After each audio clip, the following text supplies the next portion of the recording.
Kalau orang tua kasih informasi.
BLT BBM ini? Kami selaku masyarakat terima kasih banyak, syukurlah sama pemerintah karena semua segala ini mengurangi beban masyarakat.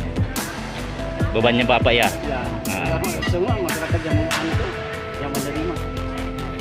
Jadi Pak, kebutuhan hidup cukup enggak Pak yang bantuan ini Pak? Ya, alhamdulillah. Lumayan ya?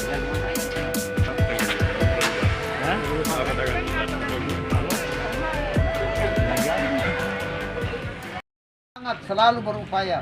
Upaya dilakukan pemerintah termasuk menaikkan BBM ini adalah upaya pemerintah untuk mencari solusi yang lebih baik lagi. Mencari solusi yang lebih baik lagi. Ya itu. Apakah ini dilakukan secara perkecamatan? Wah ini dikirim menurut nama dan tempatnya kelurahan. Makanya ini kantor pos membuat kondisi seperti ini, setiap kelurahan dipanggil supaya tidak musik. Seperti apa nih untuk BLT BBM? Assalamualaikum warahmatullahi wabarakatuh. Nama saya Hanan Noryono, Kepala Kantor Pos Palopo. Alhamdulillah hari ini sudah hari kedua kita penyaluran bantuan sosial BLT BBM dari pemerintah. Totalnya 500.000, yaitu BLT BBM selama 2 bulan ya, masing-masing 150.000, ditambah bantuan sembako 200.000. Jadi total 500.000 yang akan diterima warga.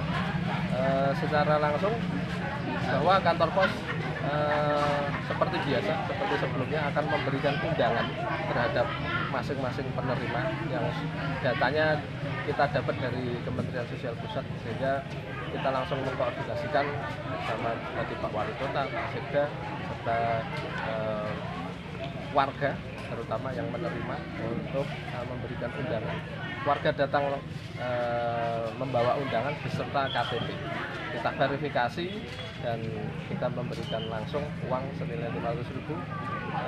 Kita ambil data foto ya dari Pospiro Cash, sehingga membuktikan bahwa penerima beserta foto sesuai data penerima yang diinginkan oleh pemerintah. Jadi kita semoga penyalurannya kita target 5 hari untuk Kota Palopo, totalnya 7.694 data sementara yang masuk, karena akan masih ada data tambahan lagi, kurang lebih itu totalnya sebenarnya 8.800 sekian. Terima kasih sudah nonton, jangan lupa like, subscribe, dan share ya.